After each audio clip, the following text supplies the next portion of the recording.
नमस्कार. चला थेट जाऊया कुरुक्षेत्राच्या रणांगणावर. कल्पना करा, दोन महाकाय सैन्य युद्धासाठी सज्ज झाली आहेत. आणि ह्याच अत्यंत महत्त्वाच्या क्षणी महान योद्धा अर्जुन आपले सारथी म्हणजेच भगवान श्रीकृष्णांना एक विनंती करतो. चला पाहूया नक्की काय घडतंय. आणि इथेच अर्जुन आपले पहिले शब्द बोलतो, अगदी थेट, जणू काही आज्ञाच देतोय. तो भगवान श्रीकृष्णांना अच्युत म्हणतोय, म्हणजे जो कधीही चुकत नाही. ही फक्त एक विनंती नाहीये, तर एका भक्ताचा त्याच्या प्रभूवर किती अढळ विश्वास आहे हे यातून दिसतं. चला तर मग गीतेतले ते मूळ श्लोकच ऐकूया, ज्यात अर्जुनाने आपली इच्छा व्यक्त केली आहे. भगवद्गीता अध्याय 1 श्लोक 21 आणि 22. अर्जुन उवाच सेनयोरुभयोर्मध्ये रथं स्थापयमेच्युत यावदेतान् निरीक्ष्यहं योद्धुकामानवस्थितान्. 21. कैर्मया सह योद्धव्यमस्मिन् रणसमुद्यमे. 22. तर अर्जुन नक्की काय मागतोय? तो म्हणतोय, हे अच्युत, माझा रथ सरळ रणांगणाच्या मध्यभागी दोन्ही सैन्यांच्या बरोबर मध्ये घेऊन चल. मला त्या सगळ्यांना जवळून पाहायचे जे युद्धाच्या इच्छेने इथे जमले आहेत. या महायुद्धात मला नक्की कोणाविरुद्ध लढायचंय हे मला नीट बघायचंय. आता हा अच्युत शब्द आहे ना, तो खूप खास आहे. याचा अर्थ होतो जो आपल्या स्थानावरून कधीच ढळत नाही. भगवान आपल्या भक्तांवरच्या प्रेमात कधीच कमी पडत नाहीत. जरी त्यांनी इथे सारथ्याची भूमिका स्वीकारली असली तरी त्यांचं परमस्थान तसंच आहे. ते फक्त आणि फक्त प्रेमापोटी आपल्या भक्ताची सेवा करत आहेत. भगवान आणि त्यांच्या भक्तांमधलं नातं खरंच खूप अद्भुत आहे. विचार करा, विश्वाचा स्वामी असूनही जेव्हा एखादा शुद्ध भक्त त्यांना प्रेमाने आज्ञा देतो तेव्हा त्यांना त्यात एक दिव्य आनंद मिळतो. इथे कृष्ण अर्जुनाची आज्ञा पाळायला तयार आहेत आणि हे त्यांच्यातल्या त्या अथांग प्रेमाचंच प्रतीक आहे.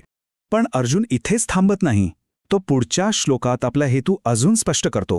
भगवद्गीता अध्याय 1 श्लोक 23. युत्स्यमानानवेक्षेहं ये एतेत्र समागताः धार्तराष्ट्रस्य दुर्बुद्धिर युद्धे प्रियचिकीर्षवः. 23. यातून अर्जुनाचा इरादा अगदी स्पष्ट दिसतोय. त्याला आता शांतीची बोलणी वगैरे काही करायची नाहीत. त्याला फक्त त्या लोकांना ओळखायचं आहे जे त्या दुष्टबुद्धी दुर्योधनाला खुश करण्यासाठी लढायला आले आहेत. त्याला समोरच्या शक्तीचा अंदाज घ्यायचा आहे. या क्षणी त्याचा आत्मविश्वास एकदम पक्का आहे, कारण स्वतः भगवान कृष्ण त्याच्या सोबत आहेत. पण या आत्मविश्वासाचं पुढे काय होणार आहे? अर्जुनाची ही स्पष्ट आणि दृढनिश्चयी आज्ञा ऐकल्यानंतर आता सर्वांचे स्वामी ऋषिकेश काय करतात ते पाहूया. संजय धृतराष्ट्राला सांगतोय. भगवद्गीता अध्याय 1 श्लोक 24. संजय उवाच एवं उक्तो हृषिकेशो गुडाकेशेन भारत सेनयोरुभयोर्मध्ये स्थापयित्वा रथोत्तमम्. 24.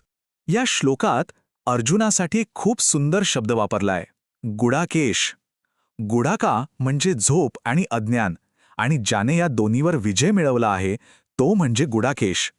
श्रीकृष्णावरच्या त्याच्या भक्तीमुळे आणि मैत्रीमुळे अर्जुन क्षणभरही कृष्णाला विसरू शकत नव्हता. त्याने अज्ञानावर विजय मिळवला होता. आणि दुसरीकडे कृष्णाला हृषिकेश म्हटलंय, म्हणजे सर्व इंद्रियांचे स्वामी.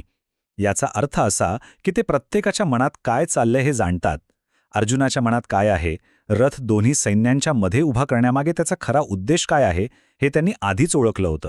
आणि म्हणूनच अर्जुनाच्या मनातलं ओळखून भगवान ऋषिकेशांनी तो भव्य रथ मोठ्या कुशलतेने चालवला आणि दोन्ही सैन्यांच्या अगदी मध्यभागी अशा ठिकाणी उभा केला जिथून अर्जुनाला सर्व काही अगदी स्पष्टपणे दिसणार होतं.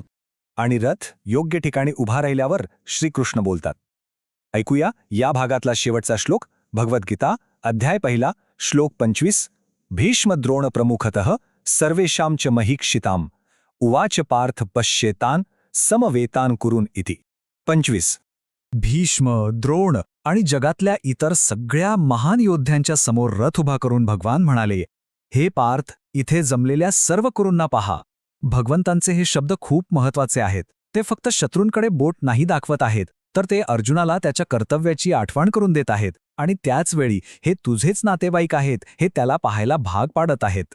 पण यामुळे खूप मोठा प्रश्न उभा राहतो. सर्वज्ञ भगवंताला अर्जुनाच्या मनात होणाऱ्या गोंधळाची कल्पना नसेल का? हे दृश्य पाहून अर्जुनाचा निश्चय डळमळीत होऊ शकतो. हे माहीत असूनही त्यांनी अर्जुनाला कुरूंना पहा असं का सांगितलं असेल?